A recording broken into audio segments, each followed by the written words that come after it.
Hello friends, so class 10th आज हम लोग पोएम पढ़ेंगे द बॉल पोएम जो जॉन बैरीमैन ने लिखी हुई है। इस पोएम के थ्रू पोएट ने क्या बताया है, इसके थ्रू पोएट ने ये बताया है कि कैसे आप धीरे धीरे इस वर्ल्ड में अपनी बहुत सारी प्यारी चीज़ों को खो देते हो और फिर आपको वो जो पेन होता है ना खोने का, उसको सहना पड़ता है।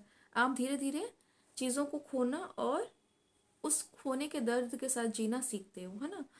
तो ये पोएम थोड़ी सी सीरियस है, लेकिन ठीक है, हम लोग एंजॉय करते हुए पढ़ेंगे, है ना। So let's start the poem. What is the boy now who has lost his ball? What he to do?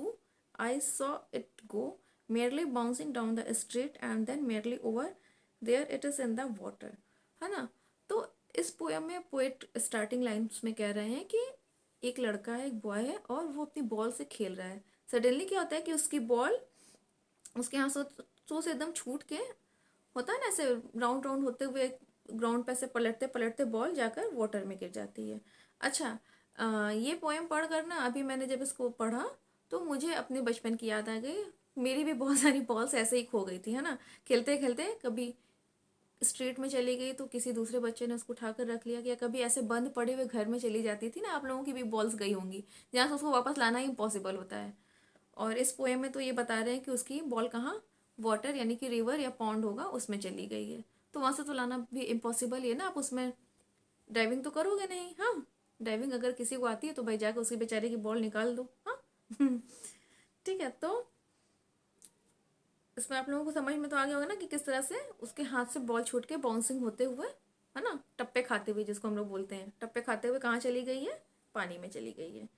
Merely means होता है चीयरफुल, और बाउंसिंग का मतलब आपको मैंने बताया ही, टप्पे खाते हुए इस तरह से उछलते उछलते हुए। स्ट्रीट मीन्स गली, है ना। तो अभी तक क्योंकि वो बॉल के साथ बहुत खुश था, लेकिन अब जैसे उसकी बॉल खो गई तो वो बहुत ही उदास हो गया, बहुत ही दुखी हो गया है। तो किस तरह से एक पल में चीज़ें बदल गई। अब इसमें देखिए राइमिंग स्कीम, देखिए इसमें नहीं है, है ना। ये फ्री वर्स में लिखी हुई पोयम है, कोई भी लाइन देखिए आपस में राइम नहीं कर रही है, ठीक है। इसमें रिपीटेशन है वॉट का, देखिए वॉट बार बार रिपीट हुआ है।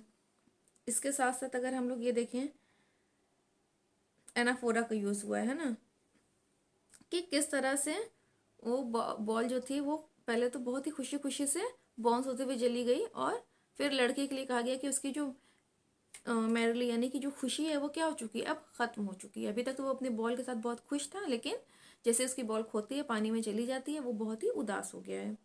इमेजरी का यूज़ हुआ है। इमेजरी का यूज़ इस तरह से हुआ है, जब वो बॉल बाउंसिंग करते हुए जा रही है तो आपके माइंड में उसकी एक इमेज क्रिएट हो जाती है ना। नेक्स्ट स्टैंजा देखिए, no use to say oh there are other balls, an ultimate shaking grief fixes the boy as he stands rigid trembling, staring down all his young days into the harbor where his ball went. I would not intrude on him a dime, another ball is worthless now, he senses first responsibility, है ना। देखिए grief means क्या होता है, दुख, sorrow. फिर intrude means होता है इन्वर्टर।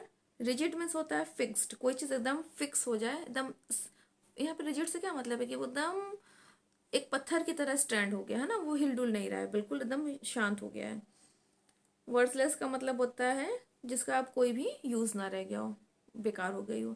रिस्पॉन्सिबिलिटीज़ का मतलब होता है बहुत सारी जिम्मेदारियाँ, है ना। हार्बर मीन्स होता है बंदरगाह। तो यहाँ पे पोएट कह रहे हैं कि उस लड़के को ये कह के कंसोल करने में, उसको ये सांत्वना देने में कोई भी यूज़ नहीं है कि हम उसको दूसरी बॉल दिला देंगे या उसके पास और बॉल्स भी आ जाएंगी, क्योंकि उसके पास ऑलरेडी दूसरी बॉल्स हैं। यहाँ पर उसका कहने का मतलब ये है कि जो लड़का है, वो जो बॉय है, वो बहुत ज़्यादा सैड हो गया, बहुत दुखी हो गया है ना। देखो होता क्या है, आपके पास ठीक है बहुत सारी बॉल्स होंगी, लेकिन वो जो एक पर्टिकुलर बॉल अभी आप जिससे खेल रहे थे, तो वो कहीं ना कहीं आपको बहुत ज़्यादा खुशी दे रही थी ना, उससे आपकी फीलिंग्स इमोशंस तो अटैच हो ही गए थे। तो वो बॉल जब आपसे छूट के खो जाएगी, तो वो चीज़, वो खुशी, वो इमोशन, वो फीलिंग्स वापस लौट कर तो नहीं आएंगी ना। आपका जो अटैचमेंट उस बॉल के साथ था, ज़रूरी तो नहीं है ना कि आप उसको दूसरी बॉल के साथ उसी तरह से अटैच हो जाओ। वो जो चीज़ खो जाती है ना, उसका जो पेन है वो हमेशा दिल में रहता है। तो पोएट भी यहाँ पे यही कहना चाह रहे हैं कि उस बॉय को अगर हम ये कह के उसको कंसोल करने की कोशिश करें, कंसोल माने सांत्वना देना, तसल्ली देना, तो ये कह के तसल्ली देने की अगर हम कोशिश करते हैं कि उसको दूसरी बॉल्स मिल जाएंगी, तो ये बिल्कुल यूजलेस है, क्योंकि उसके पास ऑलरेडी दूसरी बॉल्स हैं, लेकिन अभी जो खो गया है वो उसके दुख में है। ठीक है, और वो बहुत ज़्यादा इसलिए भी दुखी है क्योंकि जो चाइल्डहुड की उसकी मेमोरीज हैं वो एकदम चली गई हैं, और वो अभी कहाँ पर है, बंदरगाह पे खड़ा हुआ है। और ये कह रहा है कि लड़का इसलिए बहुत ज़्यादा सैड है क्योंकि उसकी जो पानी में जो बॉल चली गई है, तो उसके साथ साथ वो बहुत सारी स्वीट मेमोरीज को भी पानी में लेके चली गई है। मैंने अभी बताया ना कि जो अटैचमेंट, जो इमोशंस, जो फीलिंग्स आपको किसी एक पर्टिकुलर चीज़ के साथ होगा, तो वो आपको कहीं ना कहीं जब उसके खो जाएगा तो पेन आपको होगा ही होगा, है ना। तो सेम चीज़ उस बॉय के साथ हो रहा है। तो यहाँ पे पोएट भी यही चीज़ कह रहे हैं, और इस लॉस ने उसको बहुत ज़्यादा दुख दे दिया है कि वो उससे सहन नहीं हो रहा है, अनबियरेबल है उसके लिए, बिल्कुल, है ना। वो उस दुख में एकदम फर्म, एकदम स्टैंड होके, कभी कभी होता है ना कि आप इतने दुखी हो जाते हो कि आपको अपना होश नहीं रहता है, आप क्या कर रहे हो, कहाँ हो, कुछ पता नहीं चल रहा होता है। सेम चीज़ उस बॉय के साथ हो रही है ना, वो एकदम रिजिड होकर खड़ा हुआ है और बहुत ज़्यादा दुखी है। ठीक है,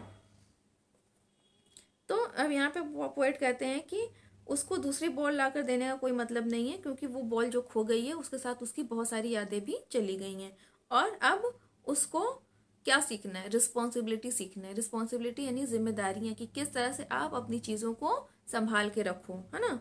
यहाँ पर उसको अब ये चीज़ सीखने का टाइम आ गया है कि अपनी चीज़ों की किस तरह से केयर करनी है। यहाँ पे देखिए बॉल वर्ड का रिपीटेशन हुआ है ना। नेक्स्ट स्टैंजा पर आ जाइए। ये मैंने पोएटिक डिवाइस बताई है, ठीक है, रिपीटेशन है यहाँ पे बॉल वर्ड का। नेक्स्ट स्टैंजा में देखिए, in a world of possessions people will take balls, balls will be lost always, little boy and no one buys a small bag, sorry, no one buys a ball bag, money is external. यहाँ पे देखिए ball bag repetition है ना, alteration का use हुआ यहाँ पर।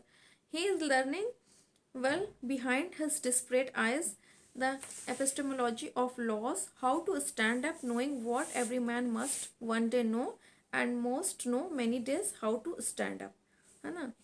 Epistemology में होता है नॉलेज, नॉलेज यानी ज्ञान, किसी चीज़ की समझ आना।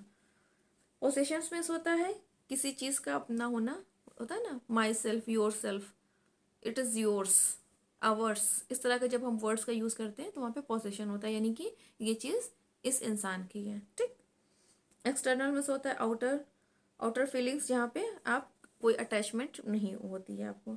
डिस्परेट में हो जाता है जब आप बिल्कुल निराश हो जाते हो, होपलेस हो जाते हो, एकदम ना उम्मीद हो जाते हो। ठीक है, तो यहाँ पे पोएट ये कह रहे हैं कि अब इस जो हुआ है, अब ये इस मेटेरियलिस्टिक वर्ल्ड, जो ये जो संसार है, अब इसके बारे में ये धीरे धीरे चीज़ों को सीखेगा। होता है ना कि जब आप बहुत खुश होते हो तब आपको आसपास की चीज़ों का कोई भी नॉलेज नहीं होता है, आप इस वर्ल्ड की जो सैड रियलिटी है, यानी कि जो हार्डेस्ट रियलिटी है, आप उससे बिल्कुल अनअवेयर होते हो, स्पेशली जब आप एक छोटे बच्चे होते हो। लेकिन जैसे जैसे आप बड़े होते हो, जब चीज़ें आपसे दूर होना शुरू होती हैं, जब आप लॉस, पेन, इन सारे जो इमोशंस हैं इनको जब फेस करते हो, फील करते हो, तो आप कहीं ना कहीं इस रियल वर्ल्ड से क्या होने लगते हो, अवेयर होना शुरू हो जाते हो, आप जानने लगते हो कि ये वर्ल्ड कैसा है।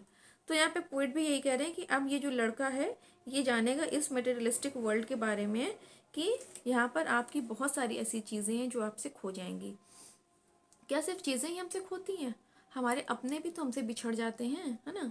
इस पोएम में एक सेंस अभी ये भी आएगा आगे कि किस तरह से हम हमारे अपनों को खो देते हैं, है ना। होता है ना, डेथ जो इस लाइफ का ultimate, what is the aim of this life, the ultimate aim of this life is death. हम सभी को मरना है ना, मरना है। ये एक ऐसी हार्श रियलिटी है जिससे हम बच नहीं सकते हैं। तो कहीं ना कहीं हमारे माइंड में ये बात आती है ना कहीं ये पेन आता है ना कि हम एक वक्त पे अपने अपनों को खो देंगे, हमारे पेरेंट्स, हमारे फ्रेंड्स या हमारे ग्रैंड पेरेंट्स, जो भी हमारे बहुत क्लोज हैं, हमारे लिए बहुत बिलवेड हैं, हम उनको खो सकते हैं और खो देते हैं। तो ये भी तो खोने का एक पेन है, इसे भी तो हम अभी तक अनअवेयर थे जब छोटे बच्चे थे, लेकिन जब हम बड़े हो जाते हैं तो हम इन सारी चीज़ों को फेस करने लगते हैं। हम जानने लगते हैं कि ये जो वर्ल्ड है सिर्फ इसमें पाते ही नहीं है हम, होता है ना कि इसमें सिर्फ पाना नहीं, इसमें खोना भी एक इमोशन है, जब आपको किसी चीज़ को खो देना है और फिर उसी दर्द के साथ आपको अपनी पूरी लाइफ स्पेंड करनी है। ठीक है, तो आप कहीं ना कहीं धीरे धीरे उस चीज़ को सीखने लगते हो कि हम किस तरह से अपने आप को संभालते हुए फिर अपनी लाइफ में की जो रिस्पॉन्सिबिलिटीज़ हैं उनको उठाते हुए आगे बढ़ते हैं, है ना। तो यही चीज़ पोइट इस बच्चे के बारे में कह रहा है, इस लड़के के बारे में कह रहा है कि हम जैसे कि यहाँ पे देखिए बॉल को पर्सोनिफाइज किया गया है। कैसे? यहाँ पे बॉल एक सिंबॉलिक मीनिंग है कि जिस तरह से उसने बॉल खो दी ना, तो वैसे वो अपने अपनों को भी खोएगा आगे चलकर।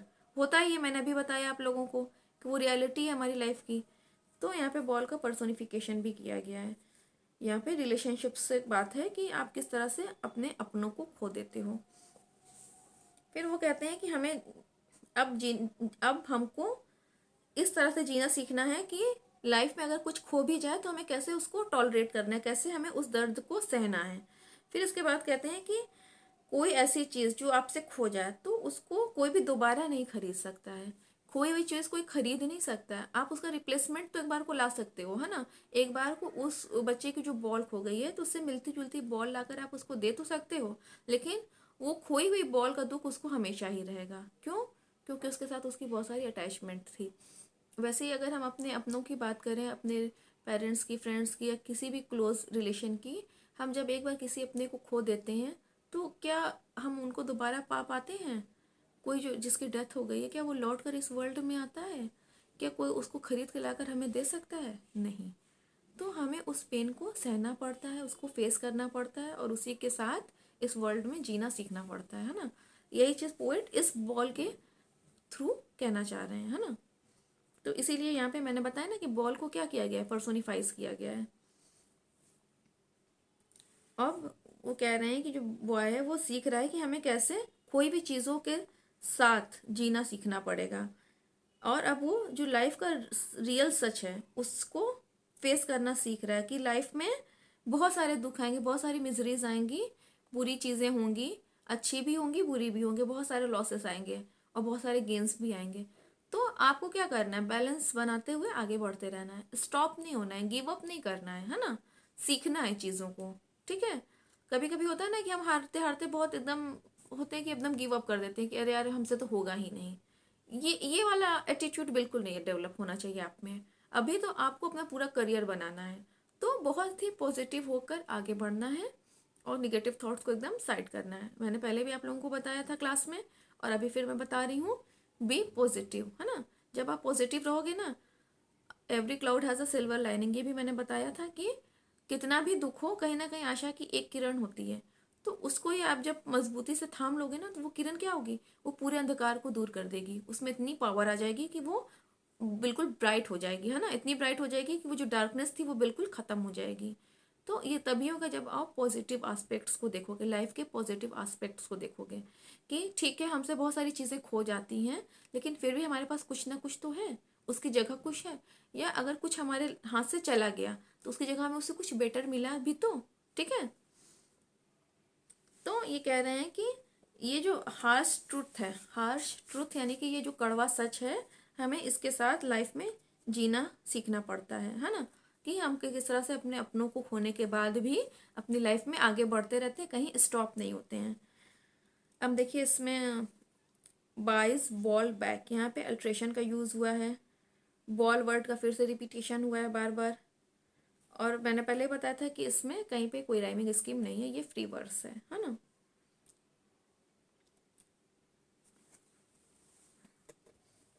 अब अगर हम लोग बात करें इसके क्वेश्चन आंसर की, ठीक है, मैंने पोएटिक डिवाइसेस आप लोगों को बता दी कि फ्री वर्स है, जहाँ जहाँ रिपीटिशन था ये जो चीज़ें थी मैंने बता दिया। इसमें लास्ट स्टेंजा में बॉल को पर्सोनिफाइड किया गया है, यानी कि वहाँ पर बॉल्स क्या क्या मीनिंग है कि वो हमारे रिलेशनशिप्स को इंडिकेट कर रही है, बेसिकली वो हमारे अपनों को इंडिकेट कर रही है, ठीक है। ये सारी बातें मैंने आपको क्लियरली बता दी। फिर भी अगर कोई डाउट होगा तो मुझे बताइएगा, मैं उसको क्लियर कर दूंगी। अब अगर हम लोग बात करते हैं क्वेश्चन आंसर की, तो इसमें पूछा जाएगा कि इसका इस पोएम का सिंबॉलिक मीनिंग क्या है, इसका सिग्निफिकेंस क्या है, इसकी थीम क्या है। तो इसकी सिंबॉलिक मीनिंग, सिग्निफिकेंस, थीम ये है कि इस पोएम के थ्रू हमें पता चलता है कि कैसे हम इस वर्ल्ड में पाने और खोने का जो दुख है और जो खुशी है उसको मैनेज करते हुए, बैलेंस करते हुए किस तरह से आगे बढ़ते हैं, किस तरह से हम चीज़ों को खो देते हैं और फिर हम उस खोए हुए दुख के साथ ही अपनी लाइफ में आगे मूव ऑन करते रहते हैं, हम स्टॉप नहीं होते हैं, है ना। फिर एक चीज़ इसमें ये पूछा जा सकता है कि जो बॉल है वो क्या सिग्निफाई कर रही है या उसका सिंबॉलिक मीनिंग क्या है। तो आप बता दीजिएगा कि यहाँ पे बॉल क्या सिंबलाइज कर रही है, खोना, किसी चीज़ को लॉस कर देना, खो देना, चाहे वो हमारे अपने हो, हमारे रिलेशनशिप हो या हमारी कोई भी बिलोंगिंग्स हो, हम उनको किस तरह से खो देते हैं। ठीक है। और जो ये छोटा लड़का है बेसिकली ये हम सभी देखें, अगर आप इसको रियल सेंस में समझ सकें तो ये कहीं ना कहीं हम सभी को रिप्रेजेंट कर रहा है ना, ह्यूमन बीइंग को, कि किस तरह से हम अपनी बहुत सारी मेमोरीज़ को, अपनी बहुत सारी जो लवेबल चीज़ें होती हैं उनको खोते हुए भी हम लाइफ में आगे बढ़ना सीखते रहते हैं। तो आई होप कि आप लोगों को ये पोएम क्लियर हो गई होगी। फिर भी अगर किसी को कोई डाउट हो तो मुझे बताइएगा। ओके, मिलते हैं नेक्स्ट वीडियो में। Bye bye.